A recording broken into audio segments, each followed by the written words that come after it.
And we continue on the issue of defunding Obamacare. Joining me now, Texas Senator Ted Cruz. All right, Senator, we just had Karl Rove on, and I want you to respond. Explain.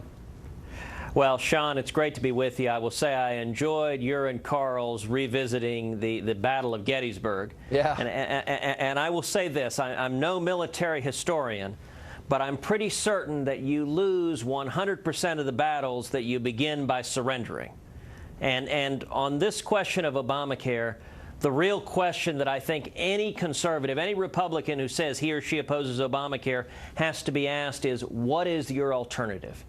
Because on January 1, Obamacare is kicking in full force. The exchanges are kicking in, the subsidies are kicking in, and the Obama administration's plan is simple. They want to get as many Americans hooked to the subsidies, hooked to the sugar, and addicted. And as you noted with Karl, we have never undone a major entitlement that has been wound into effect. So this is right now, on the continuing resolution, our best opportunity, and it may well be our last opportunity to defund it. What is your response to, you need 41 votes or 51 votes?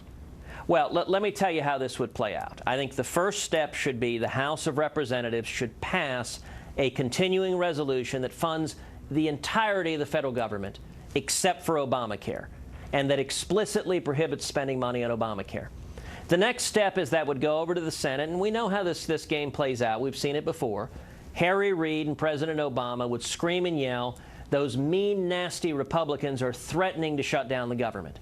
And at that point, we've got to stand up and fight and win the argument. We've got to make the case and say, no, we have voted to fund the federal government. We want to fund the federal government. And why is President Obama threatening to shut down the entire federal government in order to force Obamacare down our throats? He's already granted a waiver to big corporations. Why is President Obama willing to shut down the federal government to deny hardworking American families that same waiver? That's the question, and we've got to win the argument. Look, this becomes an epic battle, and I don't think for a second it's an easy fight. But if we don't fight it here, we never will. The alternative is surrendering, and Obamacare isn't working. It is failing. It's hurting jobs. It's hurting the economy. It's hurting people. It's hurting the 40-hour work week. And there is bipartisan agreement this isn't working. So if we can't fight it now, Sean, I think we never can.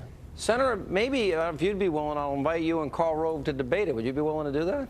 I would love to debate Karl. Okay. I've known him a long time, and I would love to have some real time, and we can go back and forth and ask him what's the alternative. All right. Thank you, Senator. Appreciate it. I think that we'll try. Maybe we'll make it happen tomorrow night. We'll try. All right. Thank you.